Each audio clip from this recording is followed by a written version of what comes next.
Hi everyone, welcome to join this event. Today is the event held by the Google Educator Group, GEG. Actually, Google Educator Group is a platform that connect teachers, connect educators together, and then they can collaborate, share, and support each other. And so we welcome everyone to join. Like if you are a student, you are a teacher, or you are a principal, school administrator, we are all welcome you to join this. Okay, so this is a platform, and yeah, we are run by the educators and the people like you. So we often offer some online training event, and even offline training event. So if you want to, if you want to join this event, you can join GG Group and just join it from your region. And this is the event from APAC, GG APAC. Actually, GG APAC Connect is the GGs in APAC region, and we collaborate each other. So we have a lot of events that we launch, just like you can see the schedule, and we have a lot of language, say English. Today we have a lot of English language, and now we are the one of it, a part of it. And also we have Putonghua, another section, and Cantonese section, Japanese section. So you can choose your section as you like. Okay, so this is the introduction of this event, and now I'm going to pass the time to the speaker today. Welcome, Janet. Janet will. Hello. Hi everyone. Can you hear me? Hi. So I'm very happy that I've got this chance to share with you. Can you see the screen? And if you can see me now, I can see like 8 of you are watching. Can you please send me something on the live chat so I know you are here, and maybe perhaps you can tell me which country you're from. Hello, everyone. Hi. So, um, first of all, let me introduce myself. I'm Janet, and I'm an English teacher of Sacred Heart Kenosha School from Hong Kong, and a Google educator. And today, I would like to share with you about my opinion of how to build a virtual classroom during class suspension. And I'm sure a lot of you are Google fans and you love to use Google Classroom. And perhaps I can give you some advice on the setting and planning and share some of my assignment that I've been given to my kids. So here's the rundown of my webinar. So for the first part, I would love to share the Hong Kong situation, and then my advice on planning and setting up of the virtual classroom. And then part two, I would like to share some ideas of self-learning materials for students. And then part three, why don't we take it up a notch? I would like to introduce some add-ons and other SSO platforms or apps. So I hope you will find it useful. Okay, so let's get started. So the first part about the Hong Kong situation, actually Hong Kong suspended classes on February 3rd already when COVID-19 hit the city. So we haven't seen our kids for almost 13 weeks. It's been devastating. And then some parents are worried about what about the exams?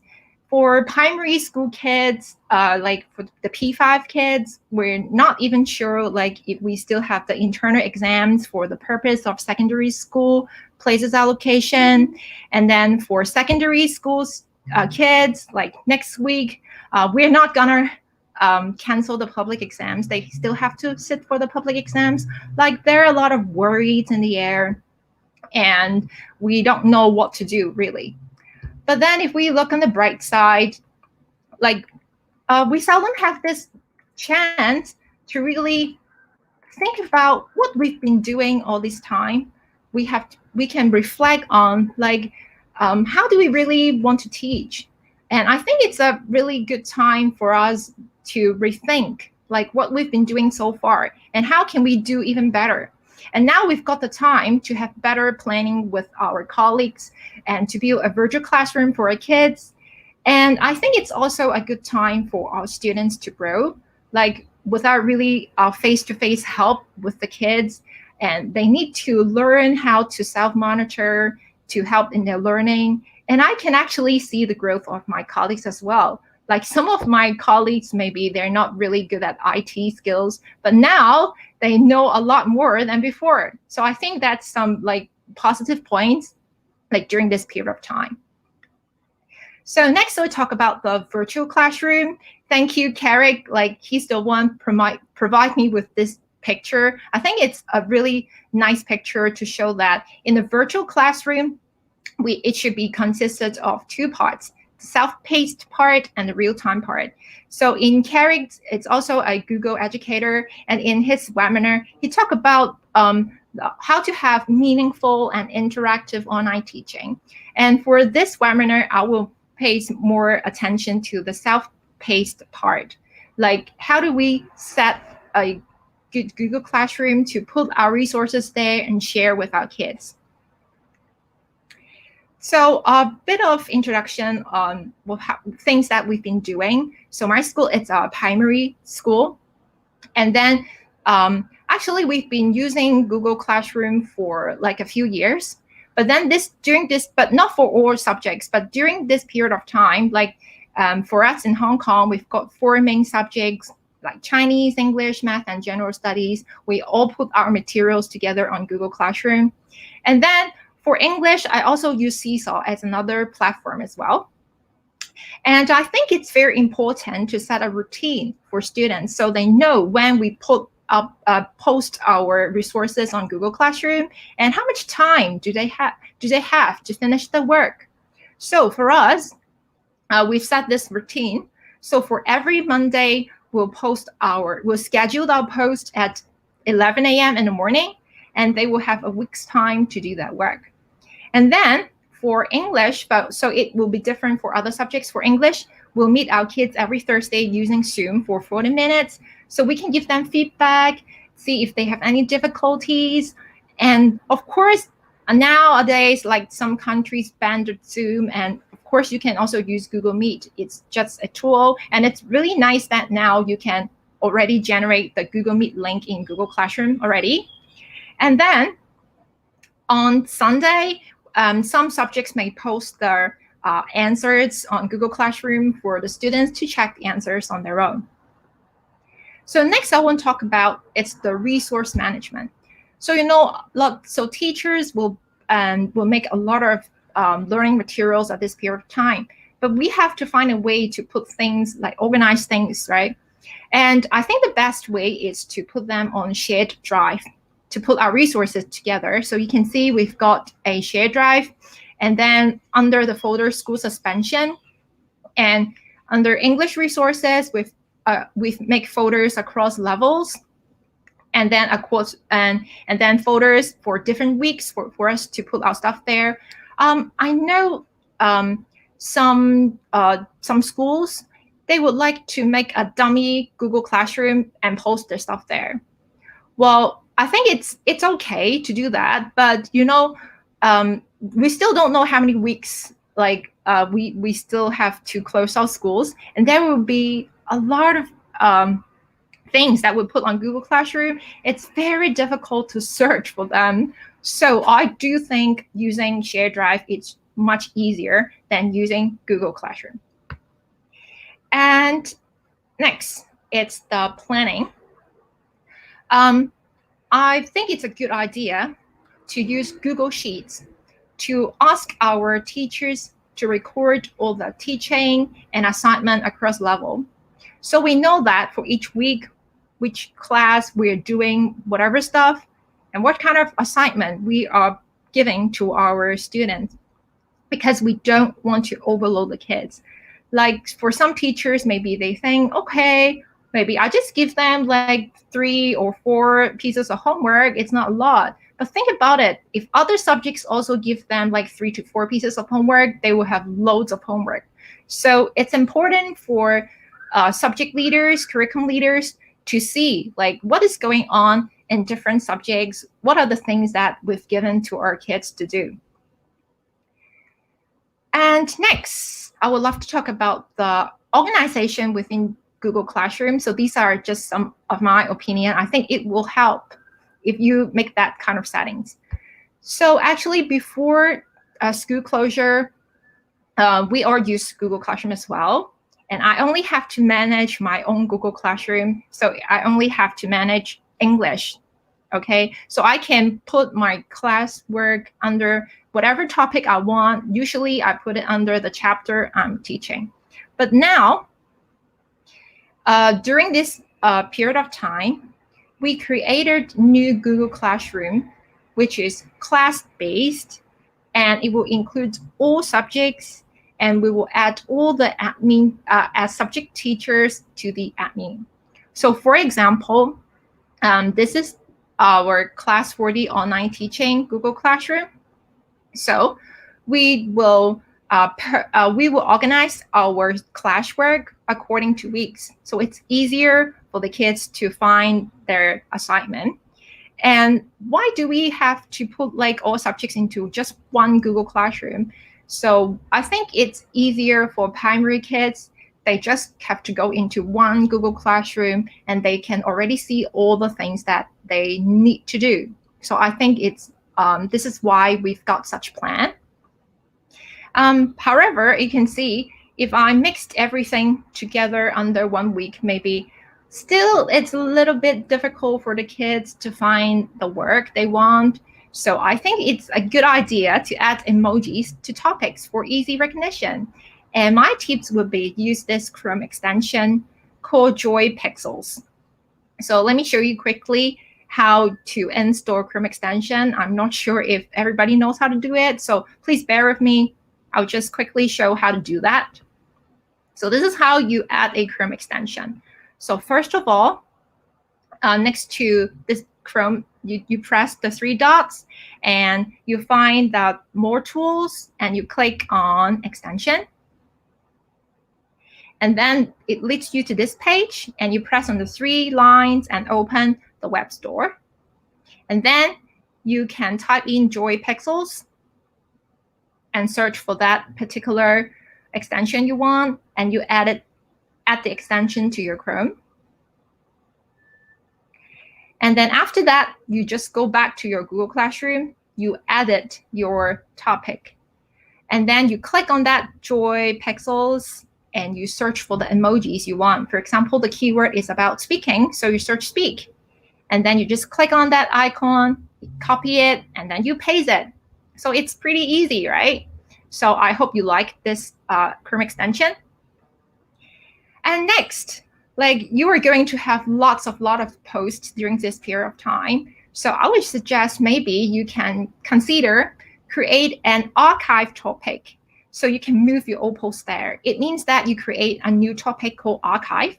And then for some posts that you think you don't need your kids to see anymore, you added that topic to archive, and then it will organize. So your class work page will be more organized. And next, make good use of the to-do list. I'm not sure if you know, and on the Google Classroom, the stream page, you will see there is a button called View All. If you press on it, you will see all the assignment you've given to your kids. So for example, I only have to know about the English assignment, so I can take a look here. So for this assignment, everybody handed in, and I've marked them all. But then there may be assignment that I've missed out. Maybe now for this sentence writing, two students who've handed in late, and then I may not know. So this is a good way so I can see the list of things that I still have to mark. And for things that like this one, I've marked it already, I can press the 3 little dots and press marked as review. So my to-do list is shortened, and then I can clear one thing off my list as well. But then I would love to teach my kids to view their work as well, because we want them to be responsible learners, right? So I will teach my kids, and they should go to their classwork page and then press view your work. And they should see what are the assignment that the teachers have assigned to them, but they still haven't handed in. And for this missing, what does it mean? Well, it means that like some teachers, maybe they have assigned and they have give the students an assignment, but then it's actually just a link for students to read, and then they do not require students to put an attachment that's why it's called the missing part. Okay, so most probably it will be just handed in and assigned. Next, that is very important because some of my colleagues are telling me, hey, why my stream page is all full of this notification from the classwork? I'm not sure if you know that. If you give your students a classwork on the classwork page, they will generate a notification on the stream page. So it will make your stream page full of these kind of notifications. So it's better for you to just switch it off because on default, it will like show it. So how do you do that?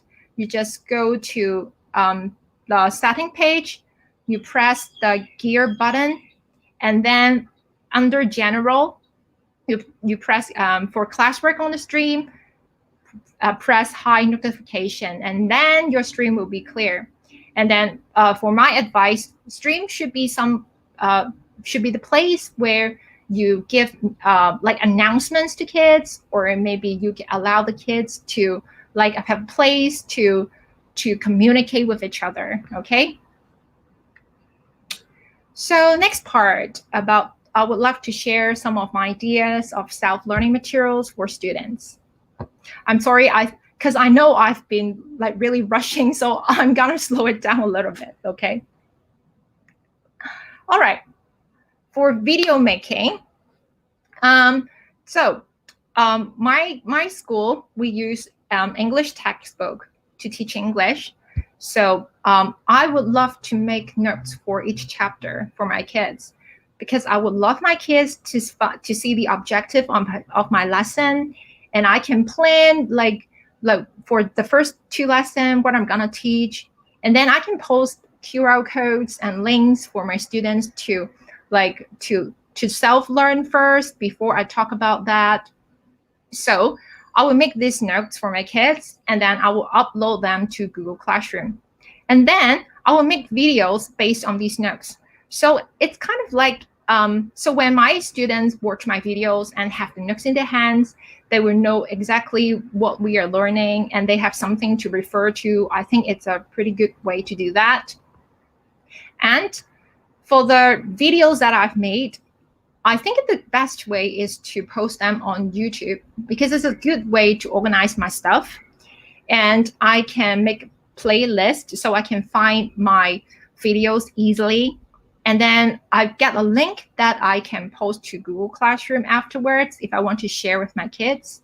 And if you don't want your videos to go public, you can always choose unlisted. So only the person with the link can see your work. For the types of assignment, like there are 3 types of assignment that I would give to my kids. So the first one, I will spend like 60% of my assignment will be like that. It's like some quick check for understanding. So it can be like grammar points that I've taught them, and I just want to know like if they really get the concept. And I want to make sure this kind of assignments are easy to finish, not much pressure, and then I can quickly assess whether my kids learn it or not. So I will put like 60% of it to be this kind of assignment. And then next, I put 20% will be for oral and writing practice. Although I can't see them face to face, I still want to train their speaking and writing skills. And lastly, I would love to make assignment that is for extension. I want to make them challenging and fun. Like I still want some of the smart kids to feel that they can learn something during this period of time. So I will spend 20% to do that. So for the quick check for understanding, it's easiest to use Google Form work as quizzes. So for the video that I've made, I can embed them into my Google form, and then I can ask them a few questions, and then I can check if they really understand or not. So this is like the easiest way to do that, right? And the next one, actually, I learned it from my other Google trainers. It's to gamify your Google Forms. We can make digital escape rooms. So what is meant by digital escape room? So imagine it's just like a game. Like you can tell your kids that they have to meet some challenge, and then they have to solve some mystery in order to win or something. And then we can set these challenges to be the learning task we want. So here are some of the steps you may consider. Like, for example, if first of all, we have to think about what is your learning focus for this lesson. So for example, a rhyme pattern in a poem, because I've just taught my kids about rhyme pattern. So let this be the learning focus, okay? And then I have to create a number of tasks for my kids to do. So it can be matching, it can be fill in the blanks, it can be MC questions, okay? So let me give you some ideas. So I've just made a sample using a Google form, okay? So I name it as like digital escape room, okay? And then you can change the header here, because I have to think of a story to motivate my kids, right? So the story that I motivate my kids, it's like, why do they have to do that? So you know your kids best. And I'm working in a girls' school. So my kids love like this Elsa and Frozen and stuff. So my story would be like, oh, you were Anna from Frozen, and your sister Elsa is in trouble, and she's kept in the dungeon by the fire monster. In order to save her, you must work through the escape room puzzle to unlock the 4 keys. And remember, you must look for the clues for each puzzle. So this is the thing that I've set for my kids. So they may think, oh, we're playing a game, okay? And then I can add those tasks for my kids. It can be easy, it can be difficult, depends on the level of your kids. So for example, like I've added the first question would be complete the puzzle, discover the code. So I give them a poem and then ask them, hey, so what is the rhyme pattern? So this is like the first code, okay? So I add the question, and so this one would be type the code to unlock the first lock. And then I've typed the title there, and then I can give them a hint. The hint is like 4 letters in capital, okay?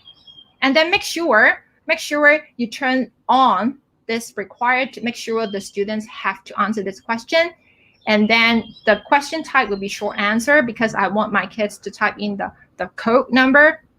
And then here, make sure that I have my description, and I want to give a response validation as well.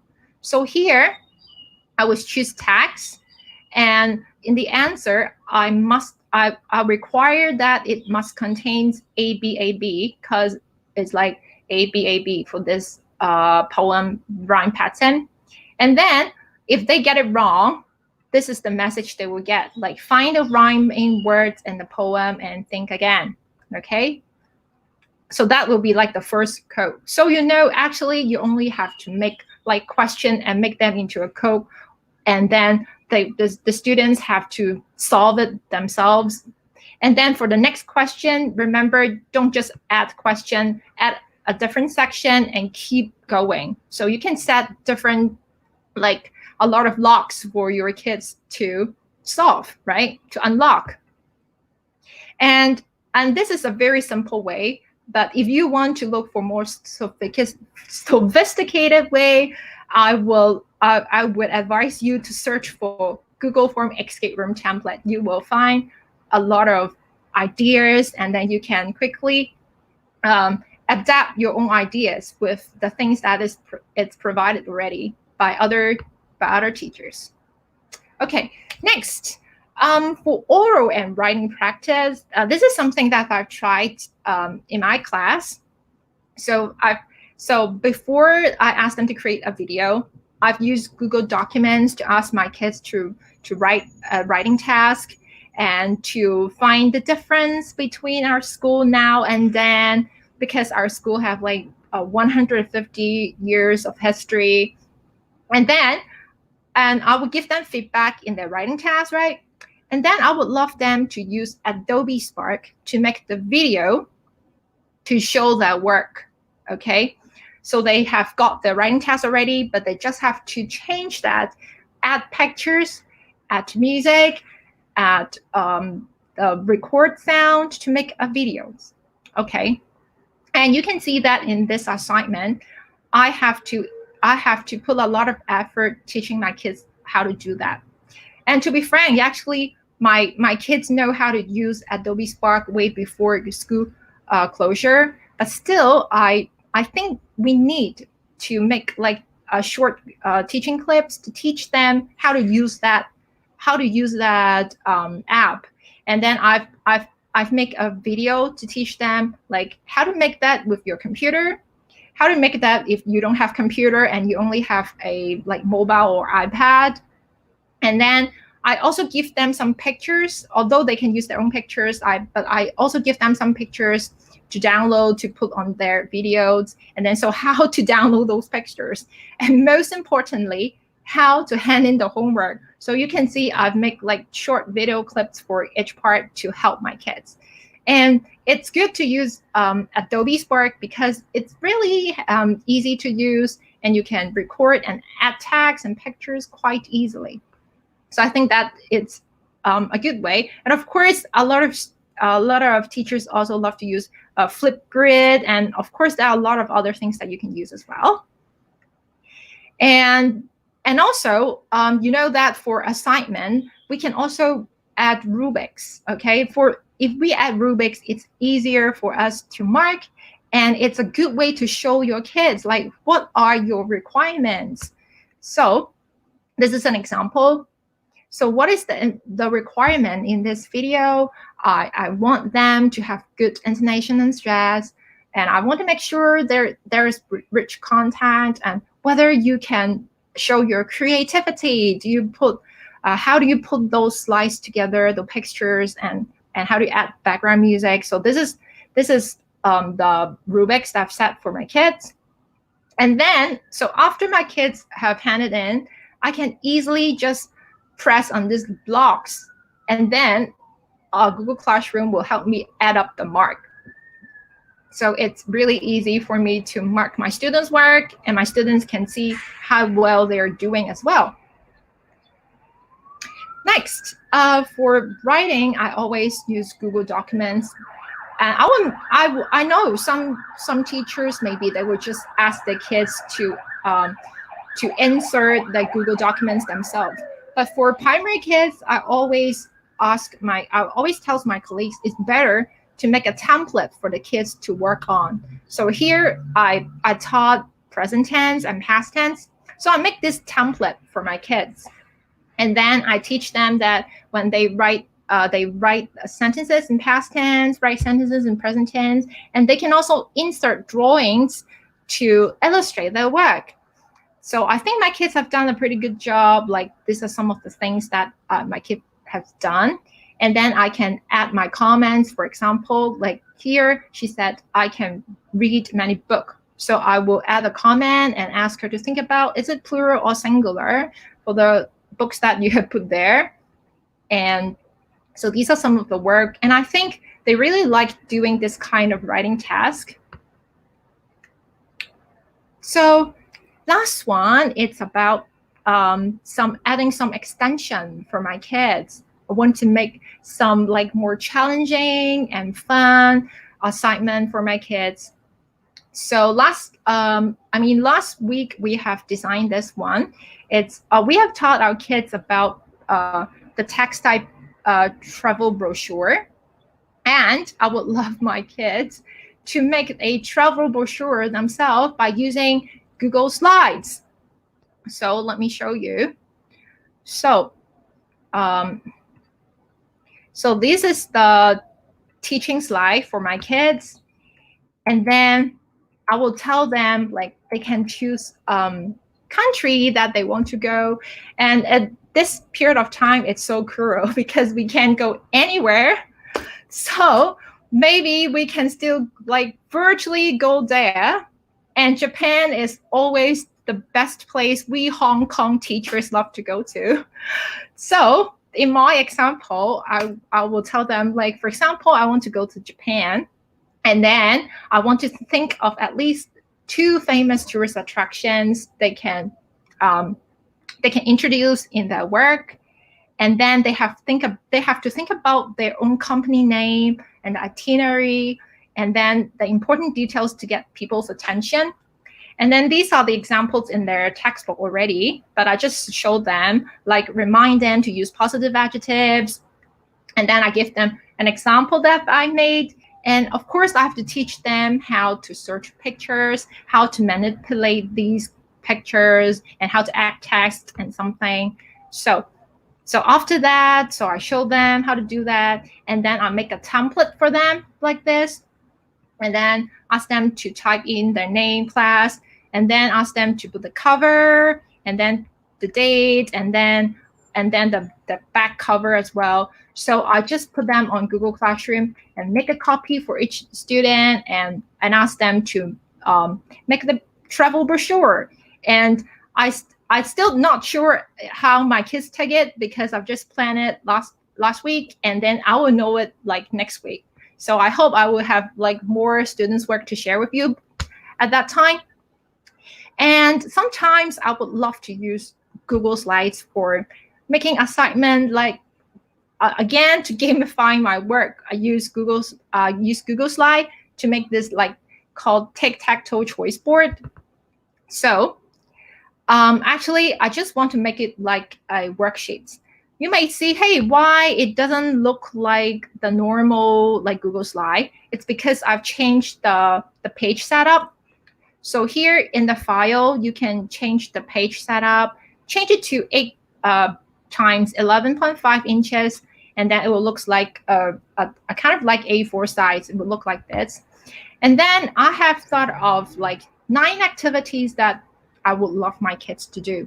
So those are the things that I've taught them already. But then now I want to test them. I want to work more on that. So I make all these kind of things. And then I make these little cross. So I ask my kids, hey, you can choose the things you do. And then like tic-tac-toe, make like a straight line or like diagonal lines. And then you can add extra slides to show your work. So on the extra slides, they tell me which work they have chosen, and then they can do their work there. So I think it's also another good way to make an assignment for your kids. All right. So next part, I would like to introduce some add-on. I think it helps teachers. The first one is to leave voice comments. So this is another Chrome add-on called Talk and Comment. So after you have installed this into your Chrome extension, you will find this little mic here. And then when you press on that mic, you can start recording your voice. So for example, my kids have done their travel brochure, and then I want to give them comments. And sometimes it's like tedious work for you to like type comments for everybody. So it's easier if you can like leave a message for them. So after you record your voice, and then you press this tick button, you will see there is a voice note link automatically copied, and you can paste it anywhere. So actually you can paste it on all the other platforms. So I paste it to the comment, and then my students will see something like this, and they can just play, and then they can hear my voice. So that's pretty cool, right? And the next one I really want to introduce, it's called Book Widgets. So what is Book Widgets? So Book Widgets, it's a platform or it's an app for you to create interactive digital games or worksheets. But you know, something that great, it's not free. But still now at this period of time, you can have like 2 months free trial. So why don't you try it? Because it works super well with Google Classroom, and it contains various question types.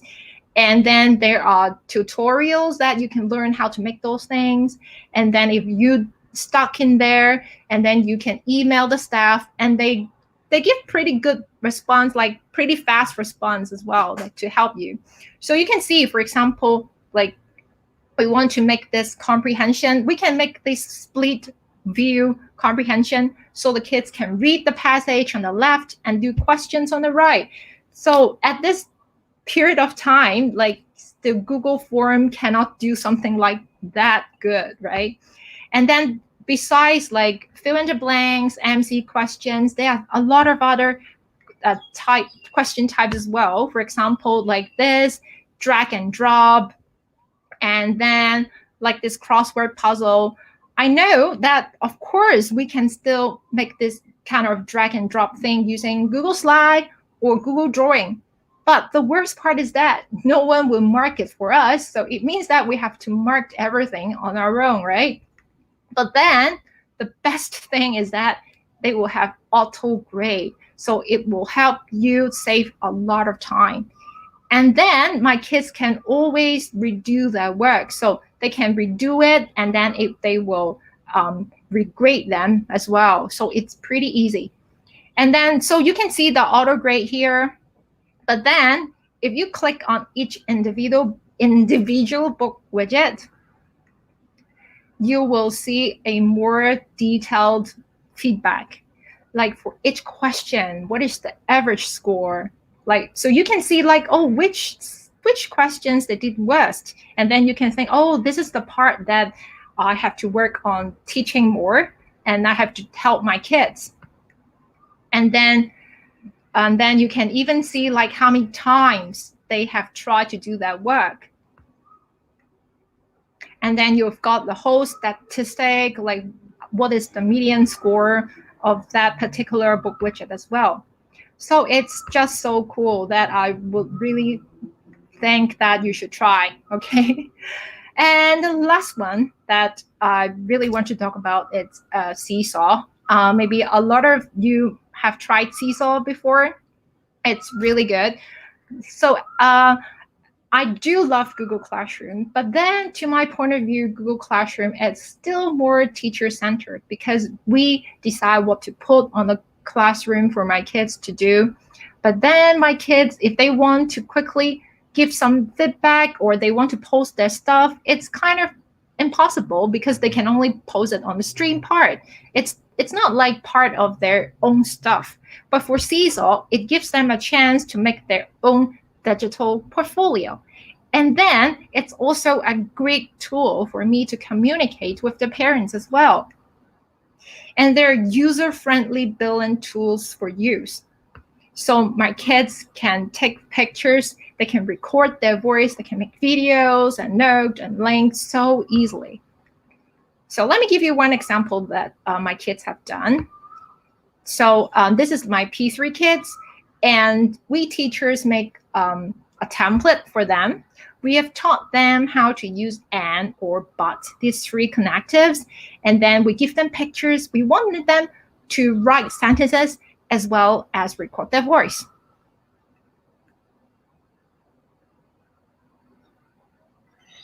I can play the recorder and the violin.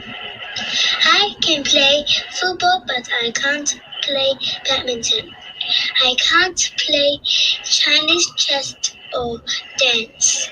So you can see it's so easy for my kids to do something like that. And then we can like her comment, and then the parents will be able to see what their own kids have done. And then I can also communicate with them through the inbox. And the best thing is that they have a library for use, because there are a lot of teachers who share the activities, and then I got a lot of inspiration from the things that other teachers have done. And then I can actually copy those activities into my Seesaw and then work on it and edit it. And so this is the part that I talk about. It's the inbox. So I can contact parents easily through the inbox, and I don't need to give them my like telephone number, right? So here this is my P4 parents. They told me, oh, her kids made this one on Sunday, how cute, and share with me. And I'm so happy that there's a platform for me to communicate with the parents and the kids during this period of time. It's just so good. So it's almost the end. I think I'm quite on time. To sum up, I will think of like put. The first one, it's P. P is for planning with my colleagues. So always plan with your colleagues, work together because you are not alone. And you always organize your learning materials for future use. Next, unleash your creativity because we have enough time to think about what are those meaningful, fun, and challenging tasks we can give to our kids, but make sure we don't overload them, right? And lastly, we can take it up a notch by adding some other add-on and apps. It's time for us to try new things. And if we want our kids to be self-directed learners, we teachers got to be one, right? So at this period of time, like keep on sharing, keep on learning new things with your colleagues. So that's the end of my presentation. And I hope you stay safe. And if you have any questions, please contact me through my email address. It's j_law@shcs.edu.hk. So thank you, Jason. I think I have finished my presentation here. Are there any questions that I need to address to? Actually, thank you, Janet. Actually, if you have any question, you can put on the live chat, live comment part. And don't forget, this is a YouTube live. That means you can always review the video as you like, anytime, any place like that. And if you want to connect us, you can try to add our Facebook because some of the time we will have some English resources. Yeah, our Facebook page is here, so you can look here. Oh, sorry, this one, the Facebook page. And then for this event, you can also give some feedback to us because we would like to do better next time. So let me share the link of the feedback form. Wait a moment. Oh, I'm happy to see like teachers from other country, like from Malaysia, and some teachers also telling me that their school is considered banning Zoom. I know like there's some issues about like Zoom, but like for my school, like maybe we spend quite a lot of time to train out teachers to learn how to use Zoom, and then I think at this moment we may not consider banning it, but we will add a waiting room and then add password to the Zoom to make sure it's like better security. And I think Meet is a very good option to use now that we can have it on Google Classroom. And then I also see that teachers saying that he add numbers to each assignment. That's a very good way to do that. Like you add numbers to each assignment, and then students can easily identify each assignment in Google Classroom. But then, but like for my school, maybe we will have like we put other subjects in it together. So so this is also a good way, yeah. And let's see. Thank you. Yeah, we shall overcome the virus crisis together. Thank you very much for like spending this time with me. It's a Sunday morning. Thank you so much. So I think that's the feedback form. You can just click in and then give some feedback to us. Thank you so much. Thank you very much. Yeah, and we are all in this together. So let's overcome the virus crisis together. Okay, so if there is no question, so we can end up this live event. If you do have any question, you can still put your comment in under the YouTube video recordings. Okay. Okay. Thank you. Bye-bye. Bye.